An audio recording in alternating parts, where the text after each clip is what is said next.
Hi every one. അപ്പോൾ ഇന്ന് വന്നിട്ടുള്ള ഒരു കുഞ്ഞ് മിനി വ്ളോഗായിട്ടാണ്.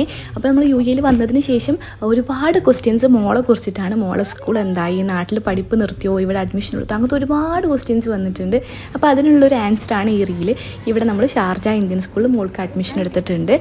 കഴിഞ്ഞ ആഴ്ച ഒരു ടെസ്റ്റ് ഉണ്ടായിരുന്നു. അപ്പോൾ മാഷാല്ലാ ടെസ്റ്റിൽ പാസ്സായി എന്ന് മെസ്സേജ് വന്ന് പിറ്റേ ദിവസം നമ്മൾ പോയിട്ട് അഡ്മിഷനും കാലത്ത് പ്രൊസീജിയറും കാര്യങ്ങളൊക്കെ ചെയ്തിട്ടുണ്ട്.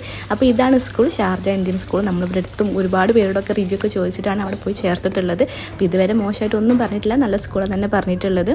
അപ്പോൾ നെക്സ്റ്റ് ഈ അക്കാദമിക് ഇയർ തുടങ്ങുന്നത് ഏപ്രിൽ പകുതിയാണ്. അപ്പോൾ ഇൻഷാ അല്ലാഹ് സ്കൂളിൽ പോയി തുടങ്ങിയതിന് ശേഷം ആ റീൽസൊക്കെ നമ്മൾ പോസ്റ്റ് ചെയ്യാവുന്നതാണ്. അപ്പോൾ നാട്ടിൽ മോള് KG-യിലായിരുന്നു, LKG ആയിരുന്നു. ഇവിടെ വന്നിട്ട് നമുക്ക് കറക്റ്റ് UKG തന്നെ കിട്ടിയിട്ടുണ്ട്. UKG പറയുമ്പോൾ ഇവിടെ KG2 ആണ്.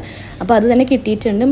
എന്നിട്ട് നമ്മൾ നേരെ അവിടെ നിന്ന് പോയത് കറാമയിലുള്ള കളർ ലൈഫിലേക്കാണ്. പെരുന്നാളൊക്കെ അതിൽ ഡ്രസ്സൊക്കെ എടുക്കണ്ടേ. അപ്പോൾ ഇവിടുത്തെ ഡീറ്റെയിൽ വീഡിയോ ഞാൻ വേറെ റീൽ ഇട്ടിട്ടുണ്ട്, കാണാത്തിട്ട് പോയിട്ട് കണ്ടു നോക്കുക.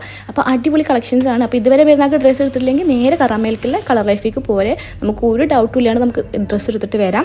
എന്നിട്ട് നമ്മൾ ഇനി ലേറ്റ് ആക്കിയില്ല, നോമ്പൊക്കെല്ലാം നോമ്പ് തുറക്കാൻ റൂമിലെത്തണം. അപ്പോൾ നേരെ പോയത് റൂമിലേക്കാണ്. ഈ സമയത്ത് അവിടെ നിന്ന് ഇറങ്ങിയിട്ടില്ലെങ്കിൽ ഇനി നോമ്പ് തുറക്കാൻ നേരത്തെ റൂമിലെത്തില്ല, അത്രയ്ക്ക് ട്രാഫിക്കാണ്. പുറത്തെ കാഴ്ചകളൊക്കെ കണ്ട് നമ്മൾ നേരെ റൂമിൽ പോയിട്ടുണ്ട്. റൂമിൽ പോണ വഴിക്ക് കണ്ടൊരു കാഴ്ചയാണ്. ഇവിടെ നന്നായിട്ടൊരു ഫയർ നടന്നിട്ടുണ്ട്. അപ്പോൾ ശരി, ബൈ. വേറെ മിനി ബ്ലോഗായിട്ട് പിന്നെ വരാം.